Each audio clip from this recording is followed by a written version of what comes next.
आज से स्टार्ट करना है हमें नया चैप्टर रिटर्न्स का।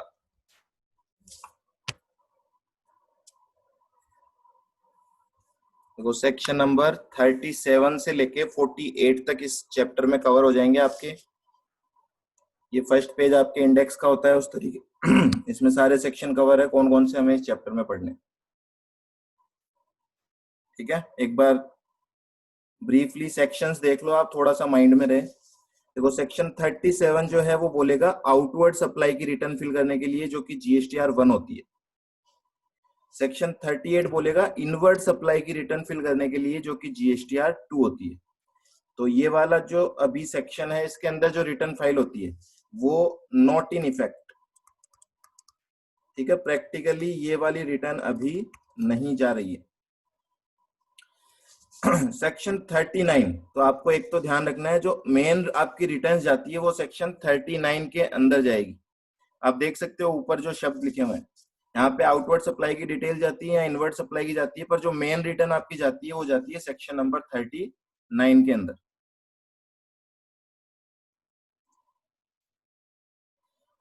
सेक्शन 40 बोल रहा है फर्स्ट रिटर्न, जब आप जीएसटी रजिस्ट्रेशन लेने के बाद अपनी पहली रिटर्न भरते हो उसमें क्या स्पेशल बात होती है। ठीक है, कुछ स्पेशल पॉइंट होता है जब आप फर्स्ट रिटर्न भरते हो उस वक्त। फिर सेक्शन 41 बोलता है आपको आईटीसी जो है वो प्रोविजनल बेसिस पे अलाउ कर दिया जाता है। 42 और 43 मैचिंग कंसेप्ट है, again not in effect. Practically एक मैचिंग अभी नहीं हो पा रही है। फिर section 44 is annual return, 45 is final return. तो देखो आप फर्स्ट रिटर्न कब भरी जाती है, जब हम रजिस्ट्रेशन लेके पहली रिटर्न भर रहे होते हैं। और फाइनल रिटर्न कब भरी जाएगी, जब हमारी रजिस्ट्रेशन कैंसिल होने के बाद एक रिटर्न हमें भरनी पड़ती है। तो एक वन टाइम रिटर्न है ये, जो कि कैंसिलेशन होने के बाद हमें फिल करनी होती है। ठीक है, नेक्स्ट आता है अगर आप रिटर्न नहीं भर रहे हो तो आपको नोटिस आएगा। दूसरा, रिटर्न आप टाइमली फाइल नहीं कर रहे हो तो आपको लेट फीस भी पे करनी पड़ेगी। और लास्ट कंसेप्ट आता है जीएसटी प्रैक्टिशनर का। तो ये इंडेक्स है ब्रीफली। उसके बाद आते हैं हम नेक्स्ट पेज, जो कि आपका मोस्ट इंपॉर्टेंट है। मैंने सारी रिटर्न यहाँ पे एक साथ आपको करके दे दी है। इसको अच्छे से याद रखना है आपको। रिटर्न किसको फाइल करनी है, कब फाइल करनी है, ड्यू डेट क्या है, ठीक है, फॉर्म नंबर क्या होता है। तो यहाँ पे सारी दी हुई है, एक बार ब्रीफली देख लो, फिर चैप्टर के अंदर सारी की सारी कवर हो जाएगी। हाँ जी, अब मैं बोल रहा हूं आपको टोटल 7 कैटेगरी ऑफ पर्सन हम यहाँ बना रहे हैं। कितने? 7 कैटेगरी ऑफ पर्सन। देखिए याद कर सकते हो क्या आप इनको। 7 तरह की कैटेगरी बना रहा हूं मैं यहाँ पे। T O N T I C and others, others including CTP. तो ये 7 कैटेगरी है। इन सब के लिए अलग अलग फॉर्म होता है, अलग अलग कंसेप्ट होता है रिटर्न फाइल करने का। या 7 को भी आप 8 कर सकते हो। एक काम करो, सीटीपी भी अलग लिख देते हैं। ठीक है, कैजुअल टैक्सेबल पर्सन, और 8 नंबर पे आ जाता है आपका अदर्स। टी का मतलब क्या, फर्स्ट जो टी है वो हम बोलेंगे टीडीएस डिडक्टर। ऐसा पर्सन जिसको टीडीएस डिडक्ट करने की लायबिलिटी हो। कौन से सेक्शन में होता है टीडीएस डिडक्ट करने की लायबिलिटी, कौन बताएगा? टीडीएस डिडक्ट करने की लायबिलिटी कौन से सेक्शन में आती है? Section number 51। Very good Sneha, under section 51। ठीक है, जो 51 में टीडीएस डिडक्ट करता है उसके लिए हम बोलेंगे टी। ओ का मतलब, ये पहले कैटेगरी याद कर लो ताकि आपको इजी हो जाए चैप्टर पढ़ना। ओ का मतलब पर्सन, हाँ जी, पर्सन सप्लाइंग ओइडार सर्विस। और कौन सा पर्सन और कौन सी ओइडार सर्विस? ओइडार सर्विस फ्रॉम, देखो सप्लायर कहाँ का होना चाहिए, नॉन टैक्सेबल टेरिटरी का। टू, रेसिपिएंट कहाँ का होना चाहिए, इंडिया का, जिसको हम बोलते हैं नॉन टैक्सेबल ऑनलाइन रेसिपिएंट। अब किसी को याद होगा अगर तो वो बता पाएगा कि अगर सप्लायर जो है वो नॉन टैक्सेबल टेरिटरी का, सपोज मैं बोलूं यूएस का तो है आपका सप्लायर और इंडिया का आपका रेसिपिएंट है जो कि नॉन टैक्सेबल ऑनलाइन रेसिपिएंट है, तो ऐसे केस में अगर आपको ओइडार सर्विस रिसीव हो रही है, यहाँ पे पर्सन लाइबल टू पे टैक्स कौन है? पर्सन लाइबल टू पे टैक्स सप्लायर होगा बेटा, रेसिपिएंट नहीं होगा, ध्यान रखना। यहाँ एफसीएम लगता है, एफसीएम एफसीएम का केस होता है ना ये, तो यहाँ सप्लायर टैक्स जमा कराएगा। अब सप्लायर टैक्स जमा कराएगा तो ऑब्वियस सी बात है रिटर्न भी सप्लायर को ही फिल करनी है। आ रही बात समझ में? तो मैं इसकी बात कर रहा हूं, इस बंदे को कौन सी रिटर्न भरनी है, तो इसको हम एक बार नाम दे देते हैं ओ। तो सेकंड कैटेगरी है आपकी इन लोगों के लिए। तो फर्स्ट कैटेगरी में किसकी रिटर्न की बात कर रहे हैं हम? जो टीडीएस डिडक्ट करेगा। सेकंड में हम बात कर रहे हैं इंडिया के बाहर से जो ओइडार सर्विस दे रहा होगा, किसको? नॉन टैक्सेबल ऑनलाइन रेसिपिएंट को, क्योंकि अदर रेसिपिएंट्स को दिया जाएगा तो आरसीएम लगता है वहां पे। क्लियर है? ठीक है। एन का मतलब एनआरटीपी, फुल फॉर्म कौन बताएगा? एनआरटीपी की फुल फॉर्म कौन बताएगा?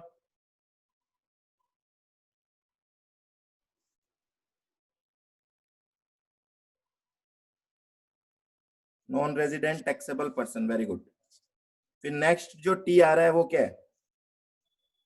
Eco liable to collect TCS. ECO में इसलिए लिख रहा हूं क्योंकि एट प्रेजेंट केवल और केवल ई कॉमर्स ऑपरेटर को ही टीसीएस काटने की लाइबिलिटी आती है।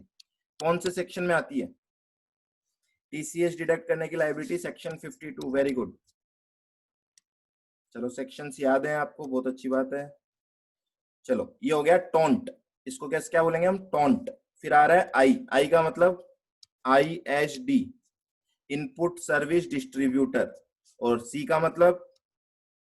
सी का मतलब कंपोजिशन टैक्सेबल पर्सन।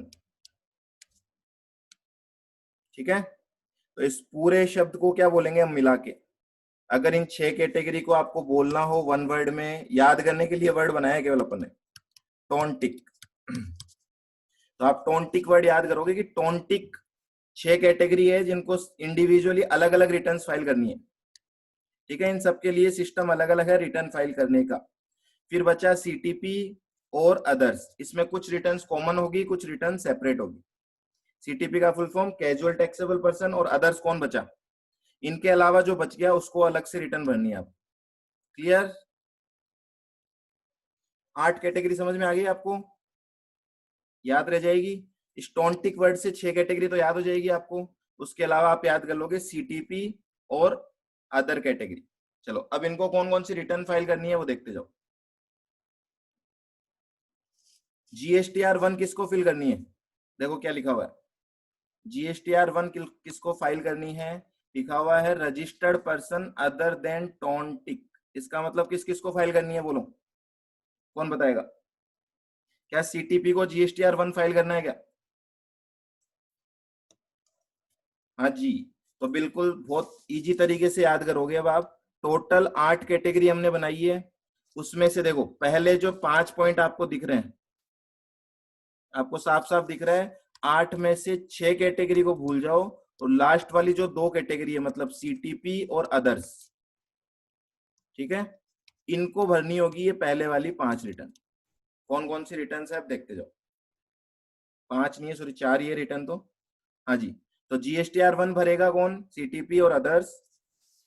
कब भरी जाएगी? मंथली भरी जाएगी। कब तक भरनी है? Up to 10th of next month.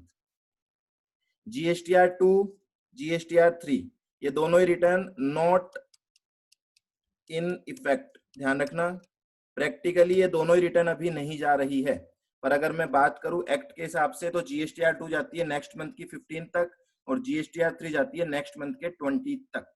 पर ये प्रैक्टिकली बंद है, तो आपको एग्जाम में भी इसके ऊपर नहीं पूछा जाएगा।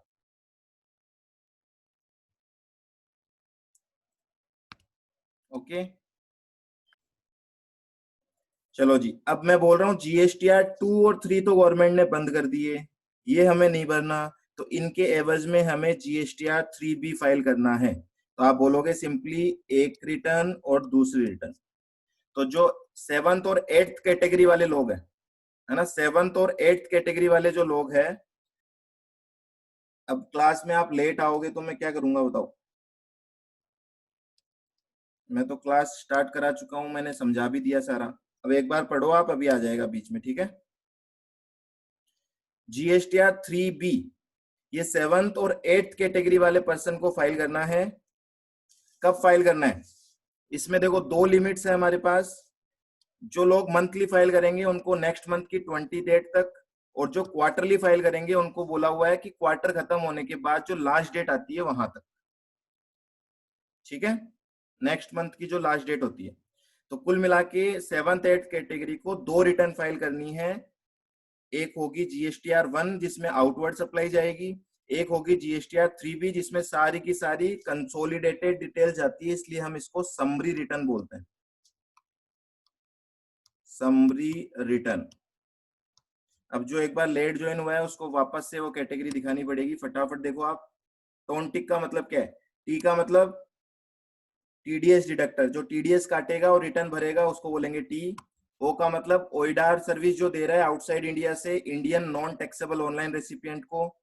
एन का मतलब NRTP, टी का मतलब इको जो कि TCS कलेक्ट करेगा, आई का मतलब ISD, सी का मतलब कंपोजिशन टैक्सेबल पर्सन। इन 6 लोगों को मैं साइड कर रहा हूं, इनके लिए रिटर्न के फॉर्म अलग होंगे, और बाकी जो अलग 7th और 8th कैटेगरी है उसके लिए रिटर्न के फॉर्म हमने पढ़े हैं GSTR 1 और GSTR 3B। बोलो क्लियर है क्या यहाँ तक? यहाँ तक बात समझ में आ गई सबको?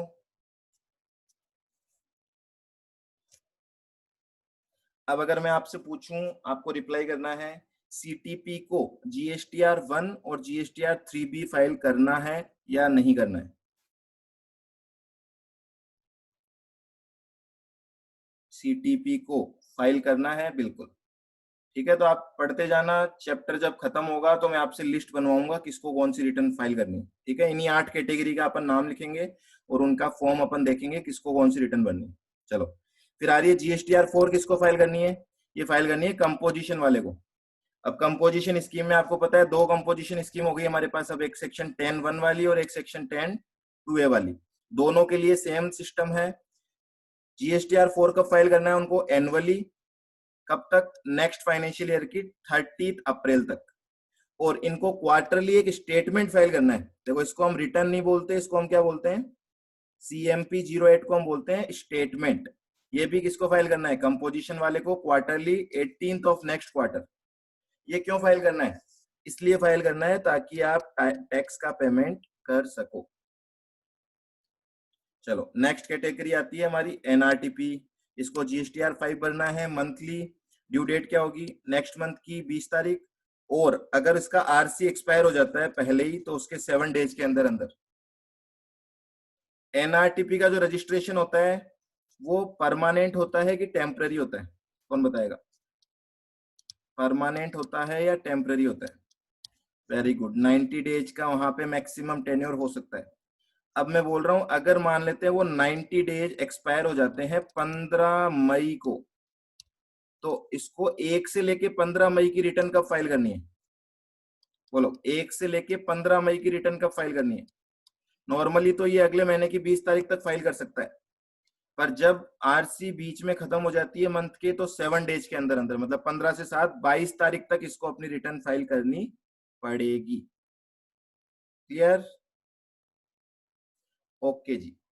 ये आ गई NRTP वाली कैटेगरी। ये आ गई आपके ओइडार वाली कैटेगरी जिसको हमने O बोला था। ओ को रिटर्न कब भरनी है? मंथली भरनी है, अगले महीने की 20 तारीख तक भरनी है, GSTR 5A।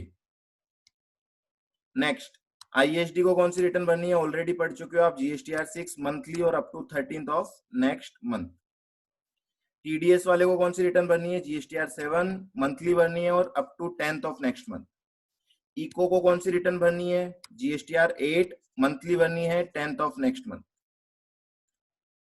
ओके जी, यहां तक क्या सारी कैटेगरी आएगी आ गई क्या? एक बार चेक कर लो, देखिए जो मैंने 8 कैटेगरी बताई थी वो सारी आ चुकी है क्या? अच्छे से नजर मार के मुझे बता दो क्या वो 8 की 8 कैटेगरी की सारे रिटर्न्स के फॉर्म आ चुके हैं या कोई बाकी है category?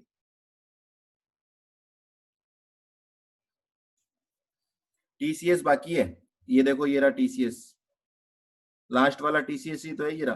Person required to collect TDS लिखा हुआ है क्या यहाँ पे? इसको काट के टीसीएस कर देते हैं। इको को टीसीएस काटना होता है ना। Person required to collect TCS, सारी आ गई। ठीक है, सारी आ गई। इसको हम बोलते हैं पीरियडिक रिटर्न्स। क्या बोलते हैं इनको हम? पीरियडिक रिटर्न्स, की जो रेगुलरली फाइल करनी होती है। तो 8 कैटेगरी को कौन कौन सी रिटर्न भरनी है, मुझे लगता है आपको समझ में आ गया होगा। ये लिस्ट आपको अच्छे से याद करनी है, दिमाग में बिठानी है इसको। अब आ रही है बात एनुअल रिटर्न की, ठीक है ना। एनुअली जो रिटर्न भरनी है, ये 4 फॉर्म आपको दिख रहे हैं। ये बात कर रहा है एनुअली, केवल और केवल जो डेटा एनुअली फीड करना है, ठीक है। कौन कौन सी? जीएसटीआर 9, देखो किसको फाइल करनी है जीएसटीआर 9? अदर देन टोंटिक और CTP is not required to file this form. इसका मतलब कौन सी कैटेगरी? केवल और केवल 8th कैटेगरी। क्लियर? जीएसटीआर 9 जो एनुअल रिटर्न है वो केवल और केवल 8th कैटेगरी वाले को भरनी है। मतलब ना टोंटिक को भरनी है और ना सीटीपी को भरनी है। कब तक भर सकते हैं इस रिटर्न को? Up to 31st of next financial year. न जाने कितनी बार आपने पढ़ा होगा इसको। 9A किसको फिल करनी है? कंपोजिशन वाले को, सेम डेट है 31 दिसंबर। 9B किसको भरनी है? इको वाले को, जिसको टीसीएस कलेक्ट करना है, वो भी सेम डेट है 31 दिसंबर। जीएसटीआर 9C का किसी को फॉर्म याद आ रहा है क्या? जीएसटीआर 9C किसी को याद आ रहा है? जीएसटीआर 9C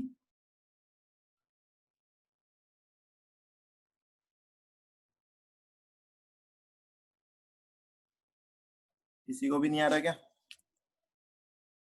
कोई तो होगा जिसके दिमाग में जीएसटीआर 9C क्लिक कर रहा होगा। एनुअल नहीं, मैं ये नहीं पूछ रहा कब भरना है। ऑडिट का नहीं है क्या ये? याद नहीं है आपको? जिसमें ऑडिटेड एनुअल अकाउंट्स और रिकंसिलिएशन स्टेटमेंट भेजना होता है हमें। तो ये 9C आप तब भरोगे जब किसी पर्सन की सेक्शन 35(5) में ऑडिट हुई है। कब होती थी 35(5) में audit? When aggregate turnover exceeds कितना अमाउंट? कितना अमाउंट एक्सीड होने पे आपको ऑडिट करानी होती है सेक्शन 35(5) में? 2 करोड़ बस। तो जिसका टर्नओवर 2 करोड़ से ज्यादा है, देखो, जिस रजिस्टर्ड पर्सन का टर्नओवर 2 करोड़ से ज्यादा है उसको जीएसटीआर 9 तो भरनी है, साथ में 9C भी भरनी है, जो कि आपकी ऑडिट रिपोर्ट है। ओके जी। फिर आता है ये फाइनल रिटर्न है आपकी जीएसटीआर 10। जब आपका रजिस्ट्रेशन कैंसिल होगा तो आपको ये फाइनल रिटर्न फिल करनी होगी।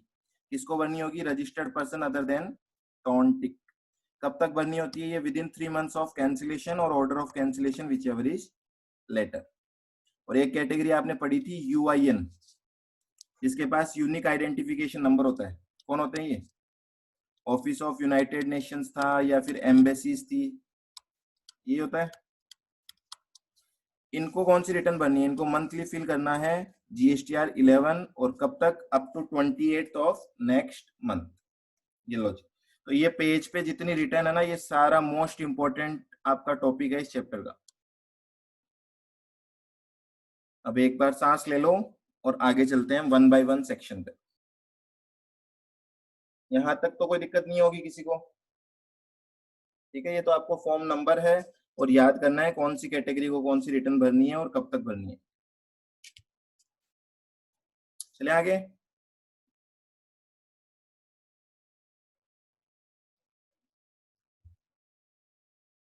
ठीक है, नेक्स्ट पे आ जाते हैं हम। सेक्शन 37। देखो सेक्शन 37 की हेडिंग क्या है? Furnishing detail of outward supply. और आउटवर्ड सप्लाई की डिटेल जाती है आपके जीएसटीआर 1 फॉर्म में।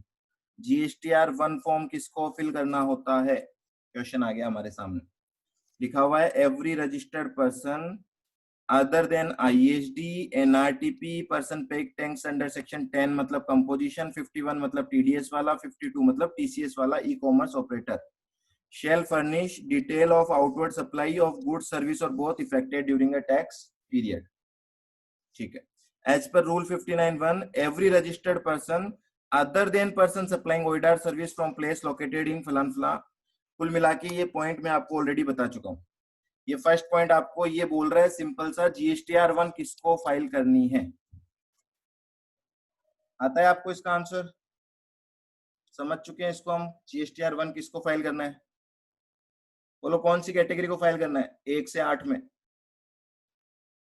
1 to 8 में किसको फाइल करना है GSTR 1?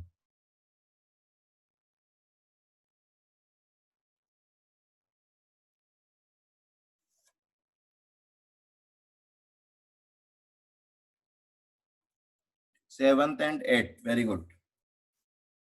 CTP एंड अदर, हाँ जी। अब उसको लिखना कैसे है, देखो यहाँ पे आप देख लो किस तरीके से लिखना होता है।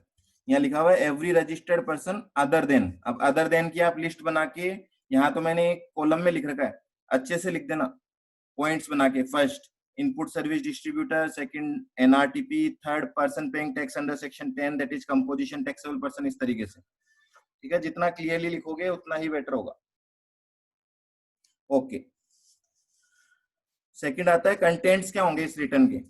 किस चीज की रिटर्न है ये? आउटवर्ड सप्लाई की, मतलब इनवर्ड सप्लाई से कोई नाता नहीं है इस रिटर्न का। आपने क्या खरीदा है, FCM वाला है, RCM वाला है, इससे कोई लेना देना नहीं है। ये रिटर्न किस चीज की है? ये रिटर्न है केवल और केवल आउटवर्ड सप्लाई की। अब आउटवर्ड सप्लाई चाहे टैक्सेबल हो, चाहे एग्जेम्प्टेड हो, चाहे जीरो रेटेड हो, इंटर स्टेट हो, कुछ भी हो, सारा डेटा आपके इस रिटर्न में आता है। ठीक है, किन चीजों का डेटा आता है? जितने भी इनवॉइसेज बनाए हैं, debit note, credit note, revise tax invoice, ये सारे इस रिटर्न में आपको डालने होते हैं। ड्यू डेट क्या है इसकी? ऑलरेडी देख चुके हैं हम। देखो GSTR 1 की जो ड्यू डेट है, अच्छा सॉरी एक मिस्टेक हो गई ऊपर, इसको थोड़ा सा करेक्ट करना है। देखो हमें ये जो मंथली क्वार्टरली लिमिट है ना, ये GSTR 3B की नहीं है, थोड़ा सा करेक्शन करना है यहाँ पे। ये जो लिमिट दे रखी है हमने यहाँ पे, ये GSTR 3B की नहीं है, ये GSTR 1 की है। तो मैं बोल रहा हूँ इसको आप यहाँ पे शिफ्ट कर देंगे। GSTR 1 में दो ऑप्शन होते हैं, मंथली भी हो सकती है वो, या क्वार्टरली भी हो सकती है। आगे की बात समझ में? GSTR 3B तो हमेशा मंथली ही होगी। GSTR 1 जो है उसमें दो ऑप्शन है हमारे पास। कौन कौन से दो ऑप्शन है देखो। GSTR 1 मंथली फाइल करना होता है नॉर्मली, तो कब तक फाइल होता है मंथली? नेक्स्ट मंथ की 10 तारीख तक। लेकिन अगर आपका प्रीसीडिंग फाइनेंशियल ईयर का टर्नओवर 1.5 करोड़ रुपए तक है, या फिर आपका करंट फाइनेंशियल ईयर में टर्नओवर 1.5 करोड़ रुपए तक है, तो आपको एक ऑप्शन दिया हुआ है, ध्यान रखना। ऑप्शन है, आप चूज कर सकते हो क्वार्टरली रिटर्न। तो आपको कुल मिला के किसको ऑप्शन मिला है? जिसका टर्नओवर अप टू 1.5 करोड़ है। जिसका टर्नओवर 1.5 करोड़ से ज्यादा है उसको तो बिना किसी चीज को सोचे समझे मंथली फाइल करना पड़ेगा। और मंथली फाइल होगी तो कब तक फाइल होगी? 10th of next month. और क्वार्टरली फाइल होगी तो कब तक फाइल होगी? Last date of next month. जैसे कि अप्रैल मई जून का क्वार्टर है, तो अप्रैल मई जून की GSTR 1 क्वार्टरली लिमिट में कब फाइल होगी बोलो? अप्रैल मई और जून क्वार्टर की अगर आपको क्वार्टरली रिटर्न फाइल करनी है GSTR 1, तो वो कब तक फाइल करनी है? 31 जुलाई।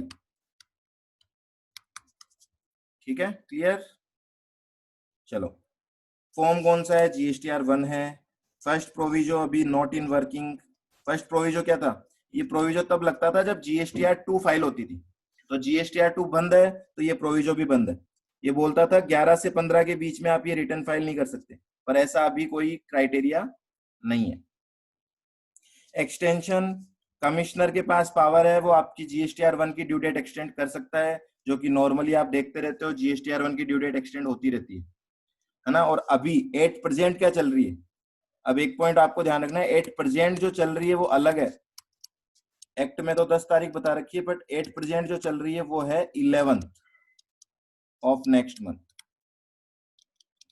ठीक है, पर उससे आपको कोई लेना देना नहीं है, एग्जाम में तो आप 10 तारीख ही लिखोगे। क्लियर?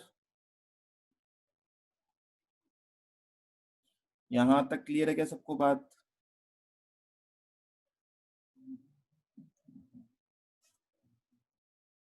ठीक है, अब एक पॉइंट यहाँ पे समझ लो। मान लेते हैं ये सप्लायर है और ये रेसिपिएंट है, और 5 अप्रैल को 5 अप्रैल को सप्लायर ने रेसिपिएंट को गुड्स सप्लाई करें। ठीक है, गुड्स सप्लाई करें और इन गुड्स पे सपोज जीएसटी जो लगा है वो लगा है 10,000 रुपीज का।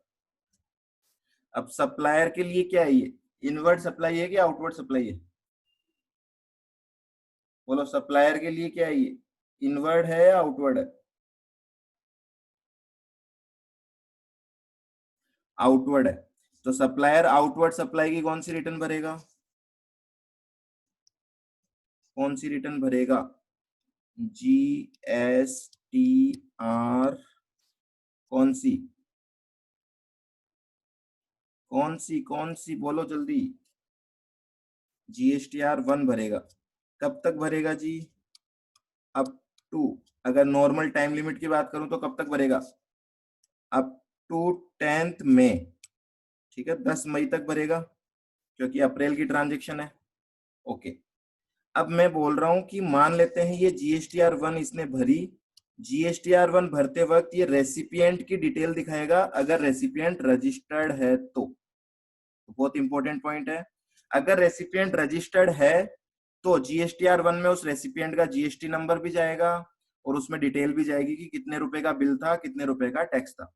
और अगर रेसिपिएंट अनरजिस्टर्ड है तो कोई डिटेल नहीं जाएगी। इंटर स्टेट में कुछ केस में जाती है, वो सेपरेट बात है। हाँ जी, अब मैं यहाँ पे बोल रहा हूँ सपोज GSTR 1 फिल हो गया, इसमें हमने रेसिपिएंट की डिटेल दिखाते हुए यहाँ दिखा दिया कि 10,000 का उसके ऊपर हमने टैक्स चार्ज किया था। ये वाली जो डिटेल होती है ये कहाँ ट्रांसफर हो जाती है? ये डिटेल शिफ्ट हो जाती है रेसिपिएंट के पास। अब देखो, रेसिपिएंट कौन है उस पर डिपेंड करेगा कि रेसिपिएंट के कौन से फॉर्म में ये डिटेल जाती है। ठीक है, तो रेसिपिएंट कौन कौन हो सकता है? मान लो रेगुलर स्कीम वाला है कोई,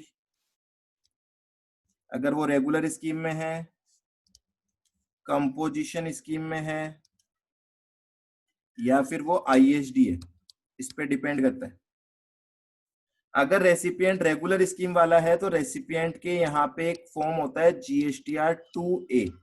इसमें जाके ये इंफॉर्मेशन अपडेट हो जाएगी। कितने रुपए अपडेट हो जाएंगे यहाँ पे?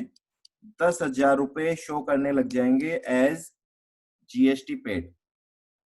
ओके जी, अगर ये कंपोजिशन हुआ तो, रेसिपिएंट अगर कंपोजिशन स्कीम वाला हुआ तो कौन से फॉर्म में आएगा? बहुत सिंपल है, देखो, रेगुलर वाले को इनवर्ट सप्लाई की कौन सी रिटर्न भरनी होती है? GSTR 2, इसलिए 2A। बोलो, कंपोजिशन वाले को कौन सी रिटर्न भरनी होती है अपनी? फॉर्म नंबर याद है क्या कंपोजिशन का फॉर्म नंबर? GSTR 4 होता है, इसका मतलब इसके GSTR 4A में डेटा ट्रांसफर हो जाता है। कितने रुपए का टैक्स? 10,000 का। मैं नहीं बोल रहा हूँ कि ये ITC का अमाउंट है, ध्यान रखना। मैं बोल रहा हूँ कि स्टेटमेंट में शो होगा कि आपने सप्लायर को इतने रुपए का GST पे किया है। अब आपको उसका ITC लेना है या नहीं लेना, वो सेपरेट इशू है। और अगर ISD होगा तो ISD कौन सी फॉर्म में रिटर्न भरता है अपनी? ISD 6। तो इसके कौन से फॉर्म में आ जाएगा ये डेटा? GSTR 6A में आ जाएगा कि इसने 10,000 का टैक्स दिया है। अब आपको और डिटेल में बता दूं तो ये आदमी इसका ITC ले सकता है क्या? हाँ, ये नहीं ले सकता और ये ले सकता है। बोलो, क्लियर है क्या? क्या सिस्टम चलेगा? सप्लायर अपनी रिटर्न भरेगा, उसके बेसिस पे डेटा कहां ऑटोमेटिकली ट्रांसफर हो जाएगा? रेसिपिएंट के GSTR 2A में या 4A में या 6A में, depending on who is the recipient. Clear? सब बोलेंगे फटाफट से थम्स अप। जिसको क्लियर है वो थम्स अप दिखाएगा।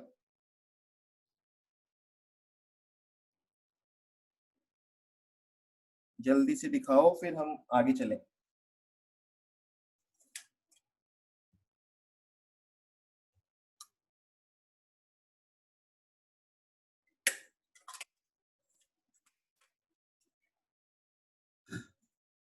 ठीक है, चलो जी। अब इसके बाद में एक सिस्टम हुआ करता था यहाँ पे कि यहाँ पे जो रेसिपिएंट है वो इस डिटेल को कंफर्म करता था, पर वो कंफर्म कब करता था? वो कंफर्म करता था जब GSTR 2 भरा जाता था। अब वो GSTR 2 तो जाएगा नहीं, इसलिए वो मैचिंग वाला कंसेप्ट खत्म है, उसको हम डिस्कस नहीं कर रहे। क्लियर? तो चलो अब एक बार नोट्स पे आ जाते हैं।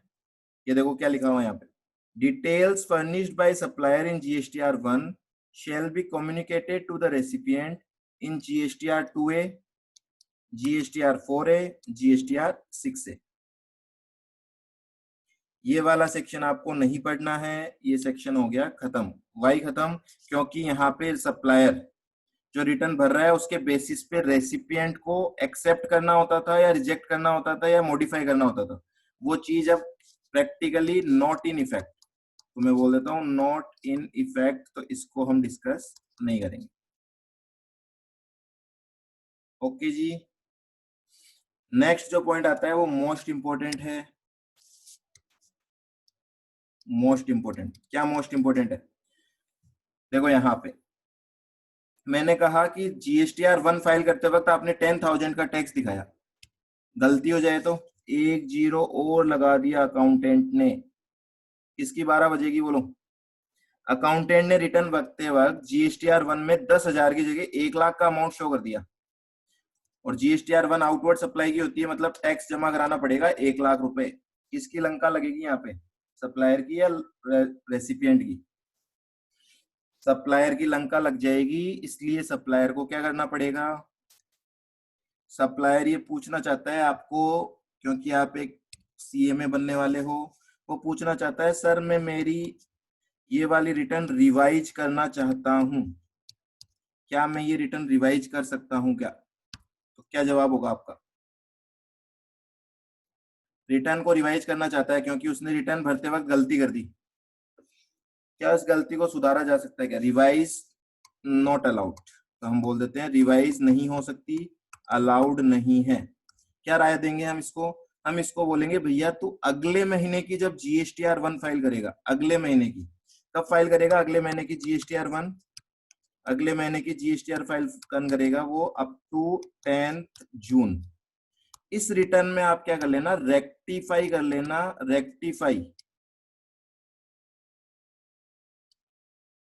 Rectify the mistakes of earlier tax period.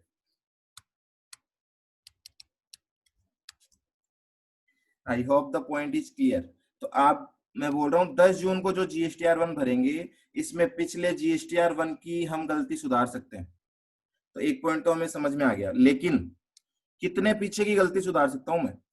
10 मई वाली GSTR 1 की, 10 अप्रैल वाले की, 10 मार्च वाली, ऐसे कितने पीछे तक जा सकते हैं? तो एक टाइम लिमिट होनी जरूरी है, अदरवाइज तो आप बोलोगे 10 साल पहले की गलती आज सुधार रहा हूं। ठीक है, ऐसा नहीं पॉसिबल होगा। चलो, GSTR 1 furnished for any tax period cannot be revised, but the errors or omissions made in GSTR 1 of any tax period can be rectified in GSTR 1 of any subsequent tax period. Last date, this is the most important point here. Last date क्या होगी ये rectification करने की? तो last date है date of furnishing return under section 39। 39 में कौन सी return जाती है बताना, देखे 39 सेक्शन में कौन सी रिटर्न जाएगी? बोलो बोलो बोलो।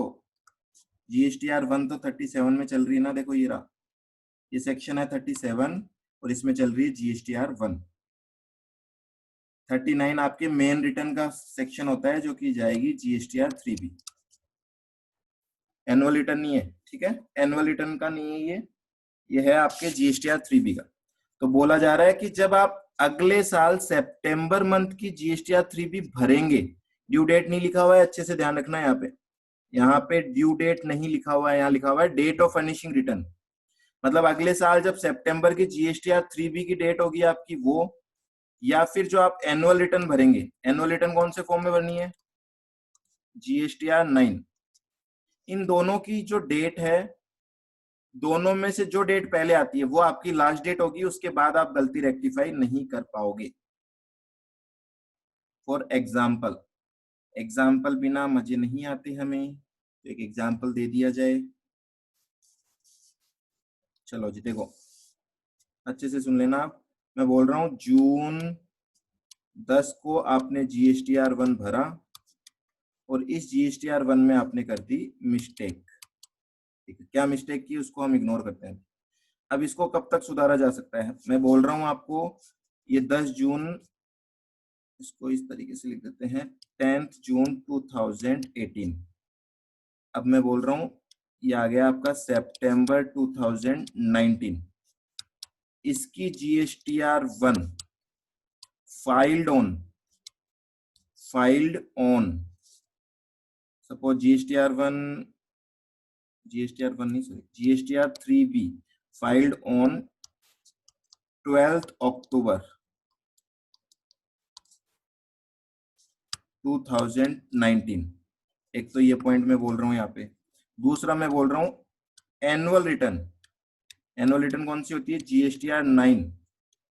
GSTR 9 of financial year 2018-19 filed on 19 अक्टूबर 2019। अब आप मुझे ये बताओ कि मिस्टेक, क्या एनुअल रिटर्न भरते वक्त मिस्टेक को रेक्टिफाई किया जा सकता है क्या, या फिर मैं ऐसे बोलूं last date to rectify mistake क्या होगी। तो आप बोल रहे हो एनुअल रिटर्न में नहीं कर सकते, लास्ट डेट क्या होगी इस केस में, बोलो इस केस में क्या लास्ट डेट होगी रेक्टिफिकेशन करने की। लास्ट डेट टू रेक्टिफाई, तो आपने कहा 12 October is the right answer. ठीक है, दोनों में से विच एवर इज अर्लियर, क्योंकि यहाँ ड्यू डेट नहीं लिखा हुआ। देखो अगर ड्यू डेट होता तो 20 अक्टूबर हो जाता आंसर। आ रही बात समझ में, बात समझ में आ रही है। अब मैं नेक्स्ट डेटा चेंज कर रहा हूं, आपने नोट कर लिया क्या इसको, इसको नोट करो एक बार। छोटे छोटे से क्वेश्चन है, पर जब बाद में पढ़ोगे तो कंसेप्ट इन्हीं से क्लियर होगा आपका। अदरवाइज जल्दी जल्दी पढ़ते टाइम हम गलती कर जाते हैं। सबने नोट कर लिया इसको, नोट जो नहीं कर रहा है वो स्क्रीनशॉट्स ले लेना।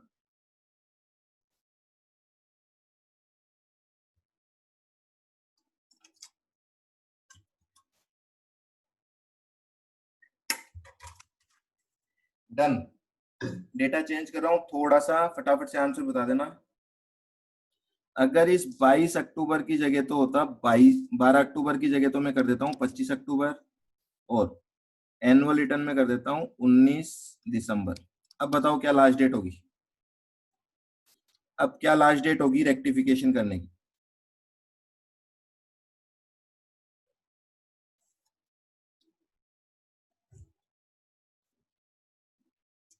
25 अक्टूबर पक्का, 20 अक्टूबर नहीं होगी ना, किसी के मन में है क्या 20 अक्टूबर।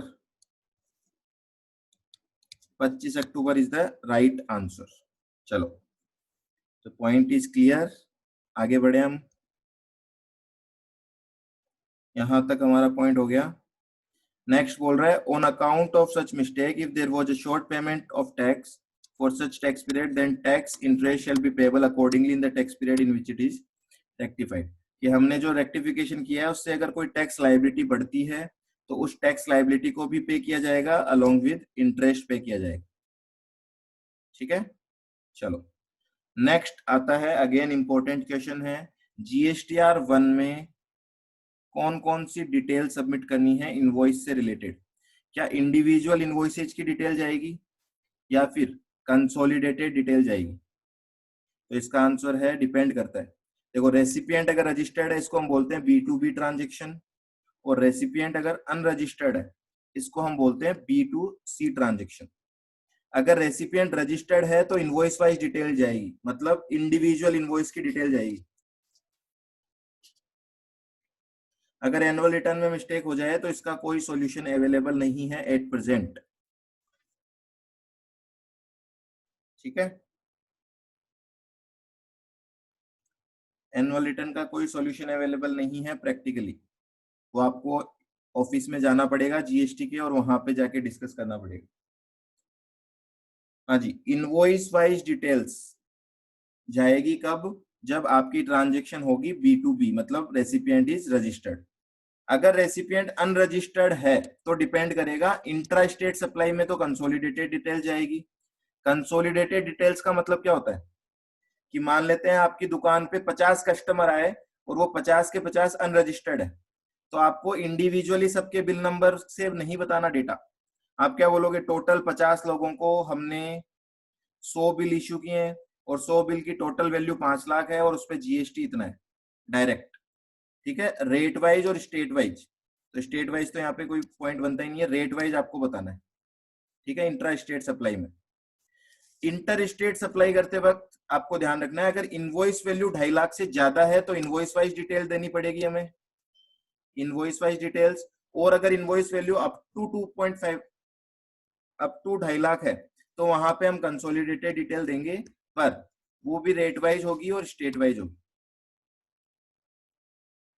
क्लियर? तो एक मैं एक छोटा सा पॉइंट पूछ लेता हूँ, आपको समझ में आया या नहीं आया?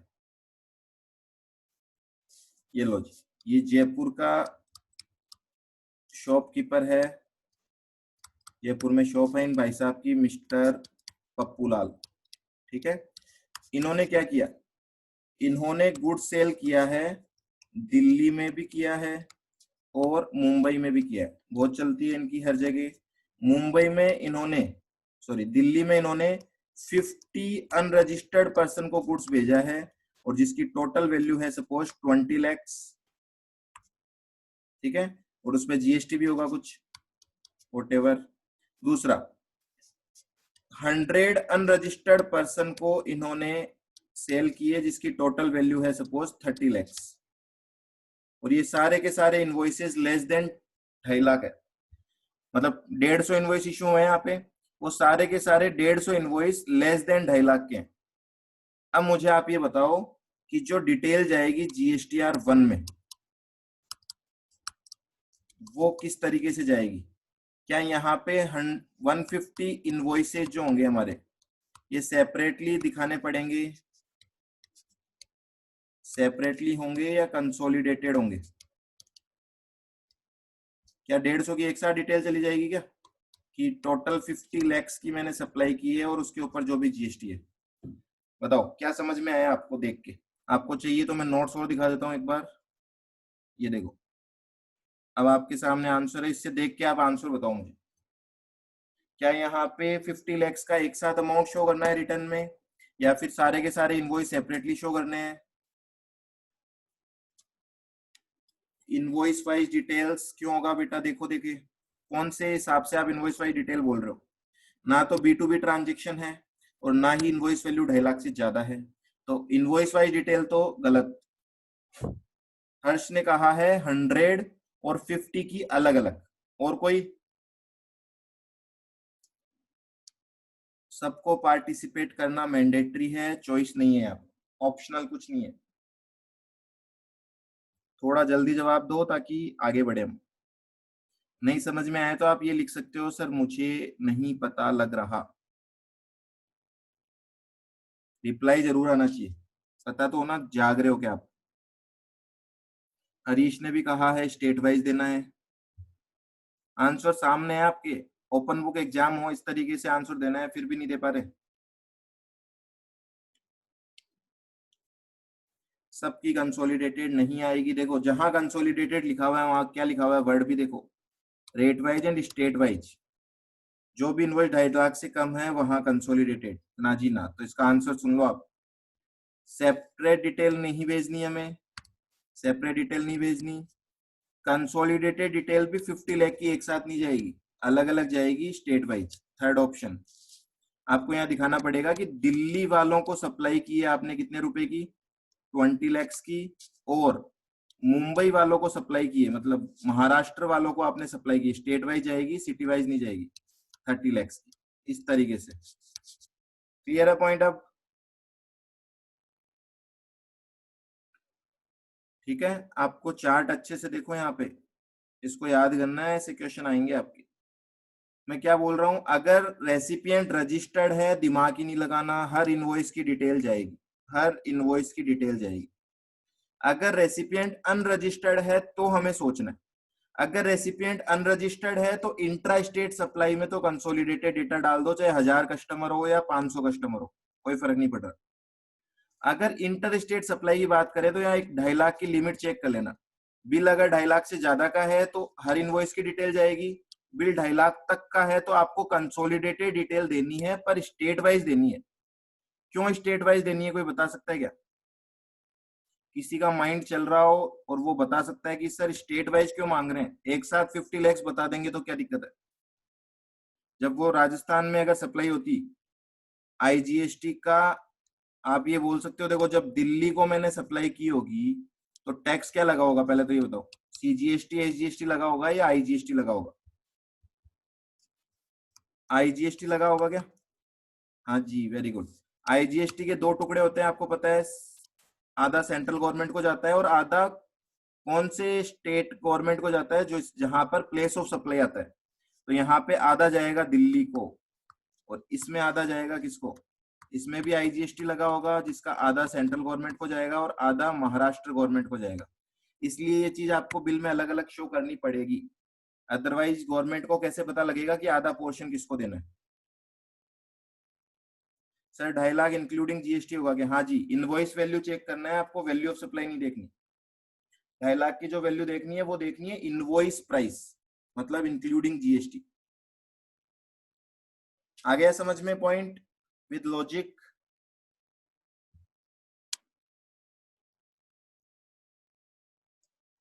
ओके ओके, चलिए जी आगे चलते हैं। तो सेक्शन 37 आपका कंप्लीट हो गया, जिसमें आपको पता लग रहा है GSTR 1 फाइल करनी है।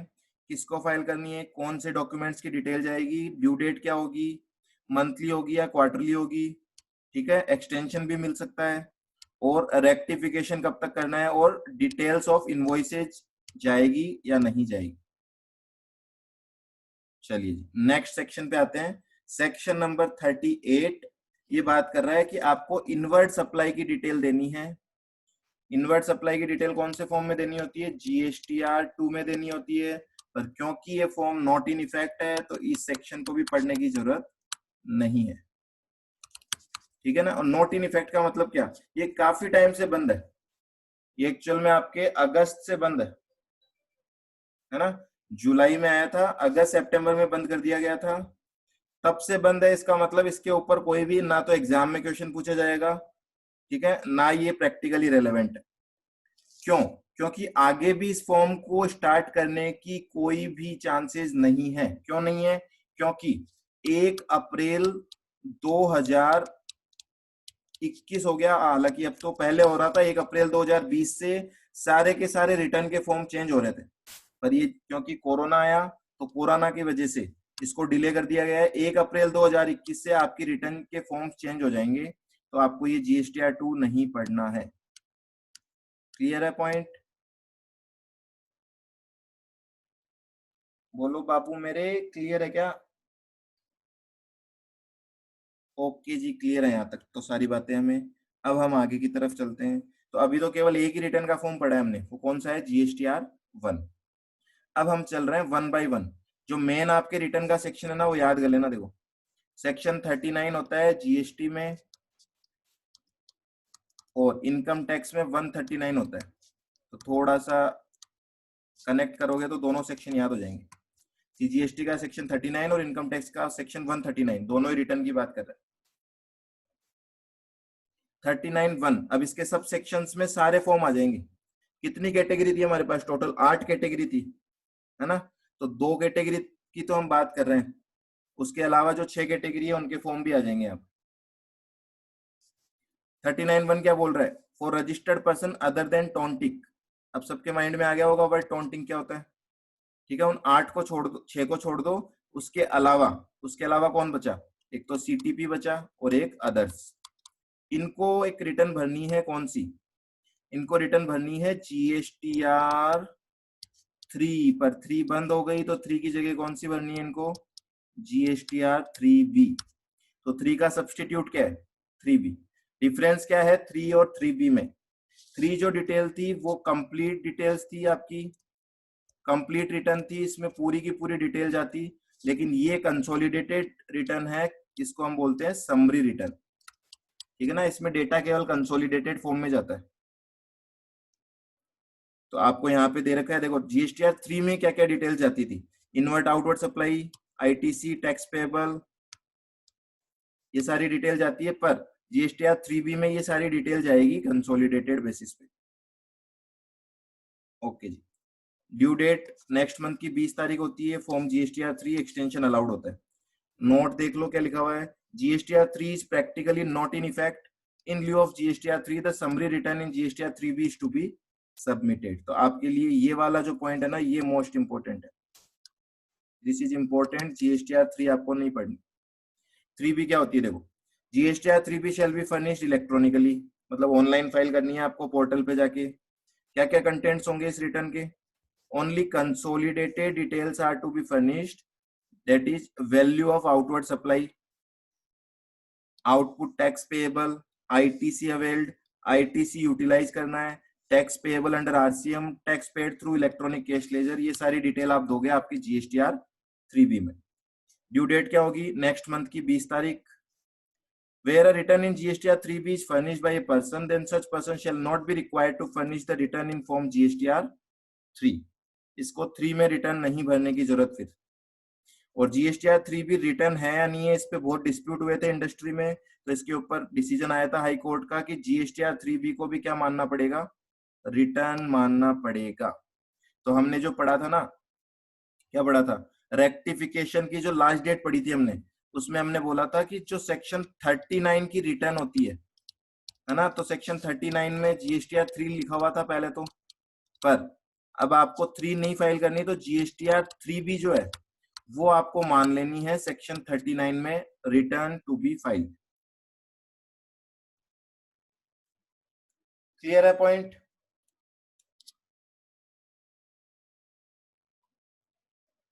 फटाफट से बोल दो एक बार।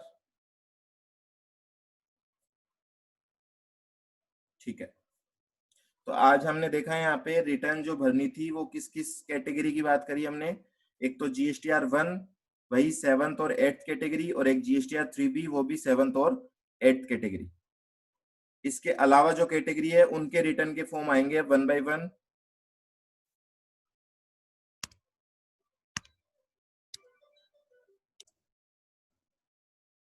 तो इस क्लास में हम इतना ही करते हैं आज, इसके आगे का कंटेंट करेंगे हम नेक्स्ट क्लास में। तो अभी के लिए टाटा बाय बाय।